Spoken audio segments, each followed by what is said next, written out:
Ini kan cuman apa tuh dunia ini, apa tuh Mas? Apa tuh?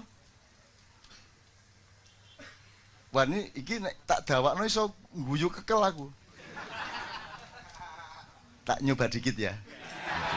Nyoba dikit. Saya tanya, kamu kenal iblis? Tahu, pernah dengar? Oke. Jawab sepurone kita dapur ele-elean ya. Kamu kenal Dajjal? Pernah dengar? Kamu kenal Ya'juj Ma'juj? Oke, aku sekarang. Yang tertua di antara tiga ini yang mana? Iblis. Sekarang kalau kamu lihat riwayat-riwayat yang dituturkan oleh Allah dan dari kepustakaan Islam, Iblis sama malaikat Jibril duluan mana?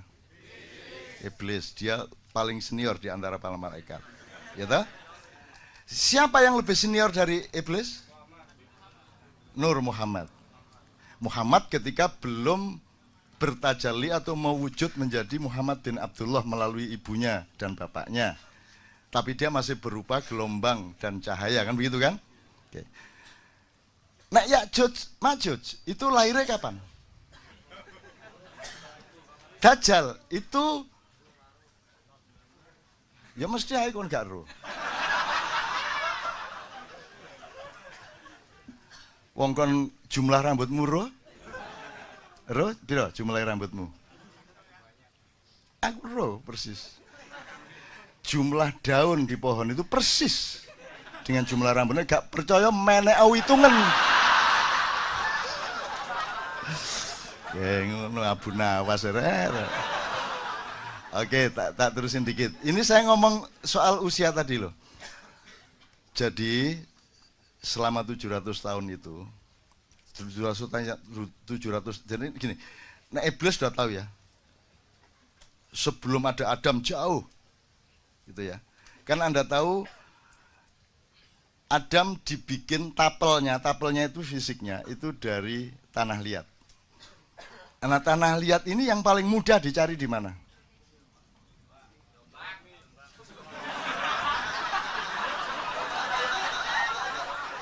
Ya, kita dapur aja. Tidak penting benar salahnya kan kita sama-sama tidak bisa melacak. Tapi yang penting endingnya nanti harus membuat kita menjadi lebih gembira kepada Allah dan menjadi lebih sayang kepada manusia, gitu aja. Nah soal tafsir kon iso nafsiri. Semua tafsir ketika alif lam mim ya podo, hanya Allah yang ngono tok. Lewat jan yo ro nek ngono rek. Nah hanya Allah yang tahu, ya semua orang tahu itu kan, artinya tidak bisa ditafsirkan tetap gitu loh. Dan indahnya Al-Quran karena ada alif lam mim alif lam ra, ada nun itu loh terutama nun. Wah, gak ono dal gandi, gak ono.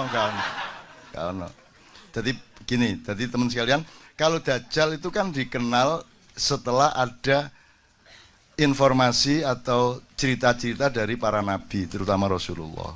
Menimne ono Dajjal ngene, ono Ya'juj Ma'juj ngene, di Quran juga ada Ya'juj Ma'juj dan seterusnya. Tapi pokoknya kalau dilihat dari eskalasi waktu berdasarkan kelahirannya dalam tanda petik kan Iblis, baru Dajjal, baru Ya'juj Ma'juj. Sekarang saya tadabur aja. Dajjal sudah berlaku sejak 700 tahun yang lalu. Kemudian memuncak pada abad 17 dan sekarang sudah berlaku seluruh dunia. Dajjal itu satu cara pandang di mana Anda ditipu, di mana Anda akan menganggap yang surga itu sebenarnya neraka. Anda diiming-imingi sesuatu dan Anda tertarik padahal itu neraka. Dan itu sudah terjadi pada kebudayaan, pada filsafat, pada apa saja, betul enggak? Yang Anda cari-cari itu, Allah sendiri mengatakan, aku bikin tampak indah dunia itu bagi orang-orang yang kafir, kan gitu. Gitu. Jadi no arek, gak usah tak terus-terusan apa, untuk tembangannya tak kayak contoh-contoh terus. Jadi Dajjal sudah berlaku sekarang. Semua sistem politik, semua sistem kebudayaan, semua sistem nilai dan kepercayaan sudah Dajjaliyah semua sekarang ini. Jadi semua polisi-polisi itu sebenarnya berdasarkan cara berpikir Dajjal tadi yang membuat manusia terbalik penglihatannya terhadap surga dan neraka.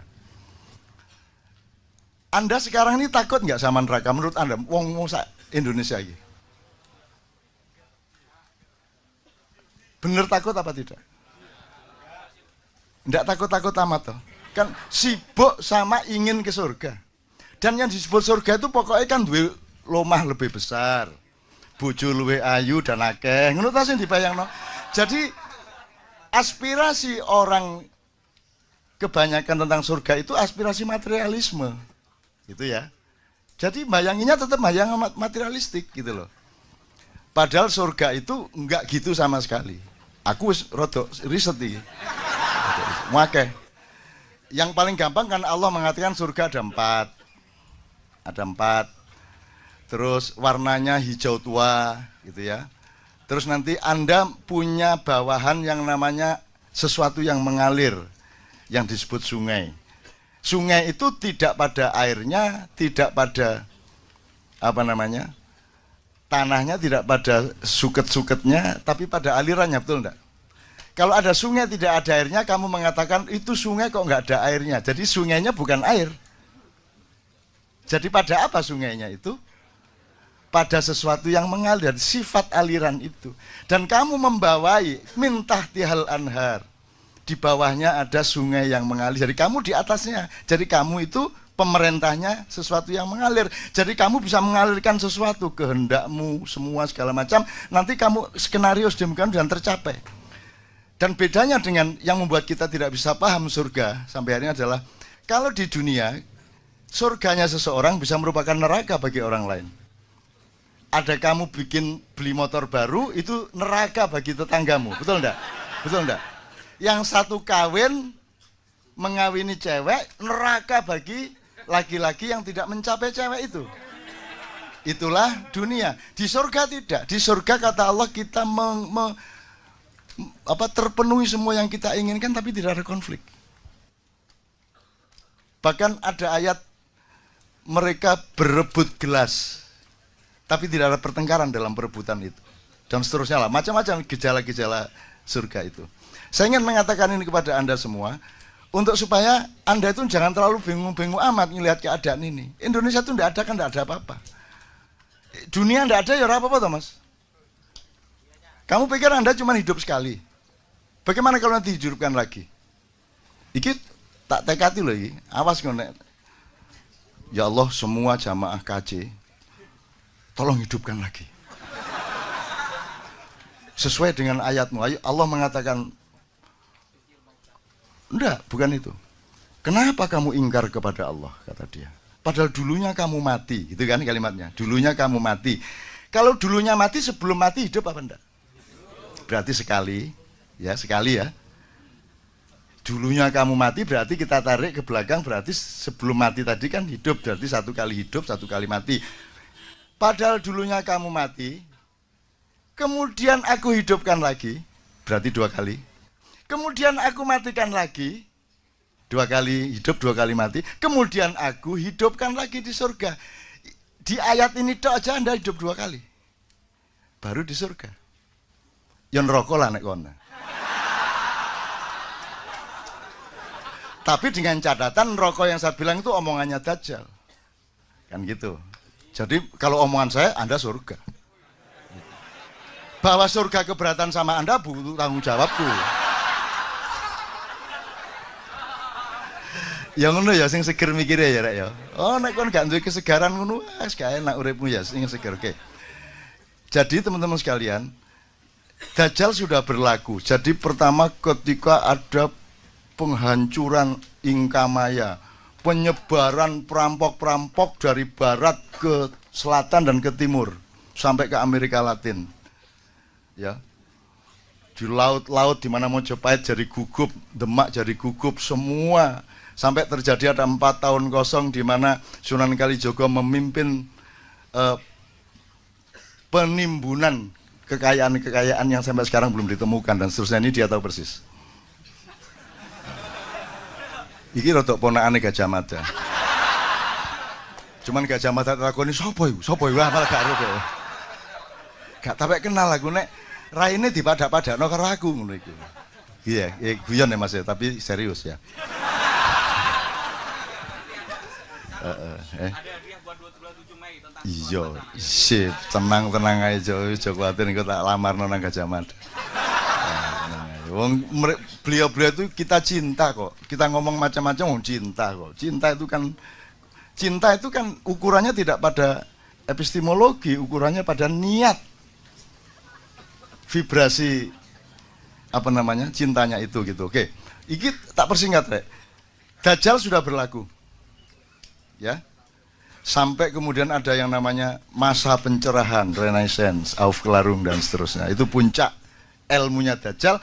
Kemudian sampai ada sandiwara timur lawan barat, komunisme lawan kapitalisme, terus ada demokrasi segala macam, terus dibikin ada negara, ada nation state, mari ngono apa state, apa ngono state, terus pokoknya negara seolah-olah penting. Begitu wis dadi negara dibuka pagere negara.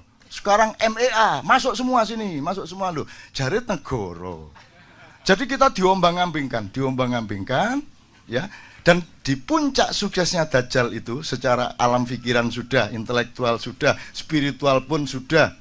Kemudian sistem budaya sudah, sistem politik sudah, undang-undang pun undang-undang yang terbalik seperti itu. Nah, sekarang adalah era Ya'juj Ma'juj. Kalau Dajjal itu gabungan antara yang barat agak tengah dengan barat sekali, kalau Ya'juj Ma'juj itu dari utara. Nah, sekarang yang paling menjadi sasaran Ya'juj Ma'juj adalah Indonesia. Ngono ceritanya. Ya'juj Ma'juj itu pokoknya kuning lah. Itu infanteri yang luar biasa. Tapi dia ke sini.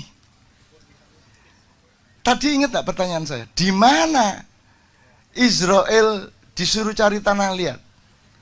Kalau di kisahnya kan Jibril disuruh cari tanah liat. Sampai sini, di sini sudah ada iblis jauh sebelumnya. Di tanah ini. Ini sudah dikuasai iblis.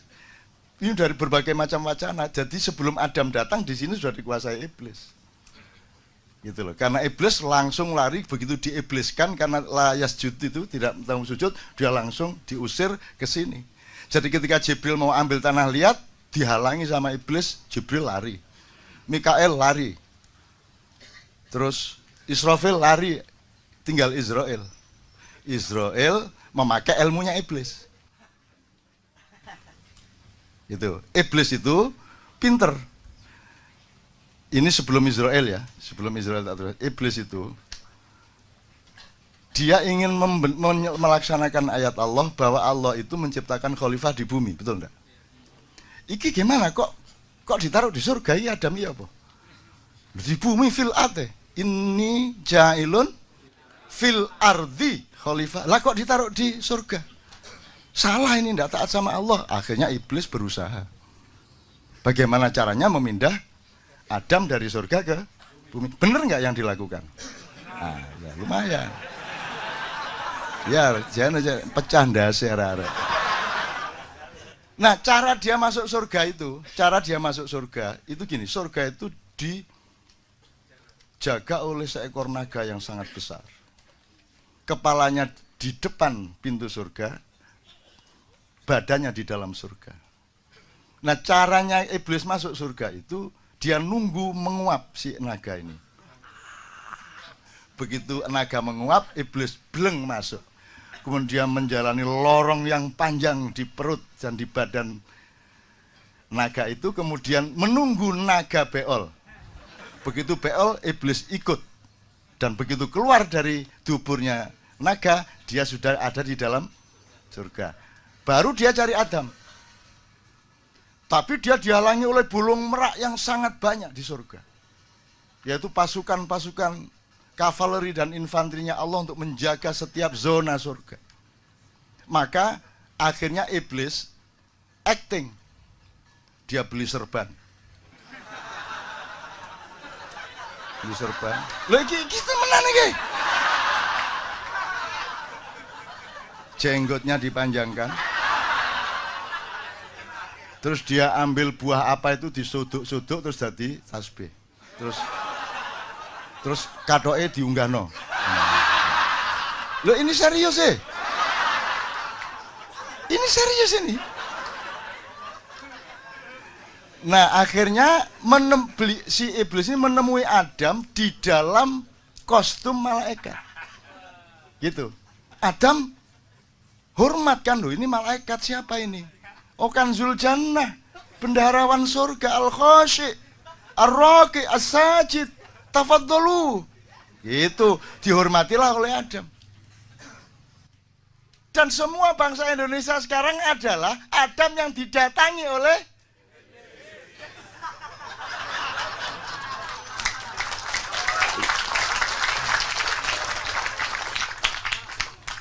saya gondrong ini kan ada pahalanya. Bapak yang mau cafu aja diuring-uring aku. Karena gini loh, saya tuh didatangi orang, beberapa orang dan berkali-kali. Sopo kon? Kulo diutus Nabi Ibrahim, Cak. Besoknya lagi, sopo kon? Kulo utusannya Nabi Musa. Terus datang lagi, kulo niku utusannya Kanjeng Nabi Muhammad SAW. Kok aku dengaran ngutus wong nang aku ngono. Mboten, Cak. Kanjeng Nabi niku ngersulo. Ngapa kok ngersulo? Ngersulo itu hatinya nelongso gitu loh. Apa kok Kanjeng Nabi ngersulo? Lah iya. Oleh iki orang-orang Islam sekarang itu ittiba Rasul, mengikuti sunnah Rasul kok mek jenggote tok. Mbok rambutnya ya ditiru, ngono. Ngono ceritane. Ngono ceritane. Oh iya ya, bener ya. Wah. Iya ya kok. Kabeh nabi gondrong. Dari Adam, masuk Adam nang perapatan jalan nang salon ngawur ae. Ya toh? Apalagi Nabi Nuh ndak sempat ngurusi rambut. Allahumma sholli